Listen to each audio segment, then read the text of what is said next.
Some time later, Jesus went up to Jerusalem for one of the Jewish festivals. Now there is in Jerusalem near the sheep gate a pool, which in Aramaic is called Bethesda, and which is surrounded by 5 covered colonnades. Here a great number of disabled people used to lie: the blind, the lame, the paralyzed. One who was there had been an invalid for 38 years. When Jesus saw him lying there and learned that he had been in this condition for a long time, he asked him, "Do you want to get well?" "Sir," the invalid replied, "I have no one to help me into the pool when the water is stirred. While I'm trying to get in, someone else goes down ahead of me." Then Jesus said to him, "Get up, pick up your mat and walk." At once the man was cured. He picked up his mat and walked. The day on which this took place was a Sabbath, and so the Jewish leaders said to the man who had been healed, "It is the Sabbath. The law forbids you to carry your mat." But he replied, "The man who made me well said to me, 'Pick up your mat and walk.'" So they asked him, "Who is this fellow who told you to pick it up and walk?" The man who was healed had no idea who it was, for Jesus had slipped away into the crowd that was there. Later Jesus found him at the temple and said to him, "See, you are well again. Stop sinning or something worse may happen to you." The man went away and told the Jewish leaders that it was Jesus who had made him well.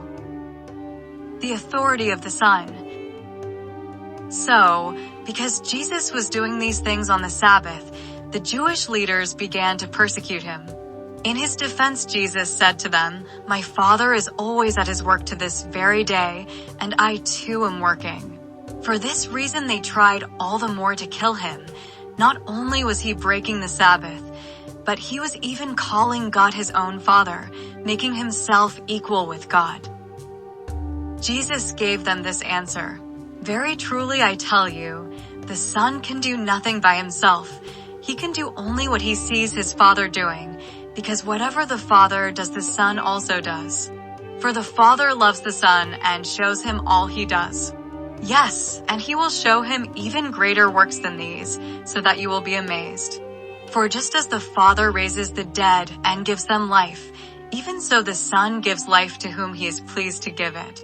Moreover, the Father judges no one, but has entrusted all judgment to the Son, that all may honor the Son just as they honor the Father. Whoever does not honor the Son does not honor the Father who sent him. Very truly I tell you, whoever hears my word and believes him who sent me has eternal life and will not be judged, but has crossed over from death to life. Very truly I tell you, a time is coming and has now come when the dead will hear the voice of the Son of God, and those who hear will live. For as the Father has life in himself, so he has granted the Son also to have life in himself. And he has given him authority to judge because he is the Son of Man. Do not be amazed at this, for a time is coming when all who are in their graves will hear his voice and come out. Those who have done what is good will rise to live, and those who have done what is evil will rise to be condemned. By myself I can do nothing. I judge only as I hear, and my judgment is just, for I seek not to please myself, but him who sent me. Testimonies about Jesus. If I testify about myself, my testimony is not true. There is another who testifies in my favor, and I know that his testimony about me is true.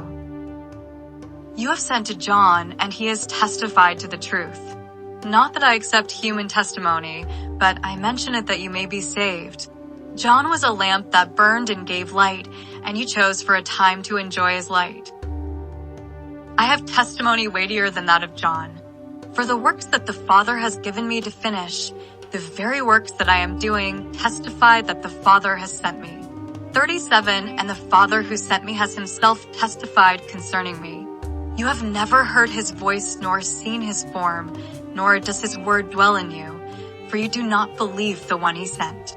You study, see, the scriptures diligently because you think that in them you have eternal life. These are the very scriptures that testify about me, yet you refuse to come to me to have life. I do not accept glory from human beings, but I know you. I know that you do not have the love of God in your hearts. I have come in my Father's name, and you do not accept me.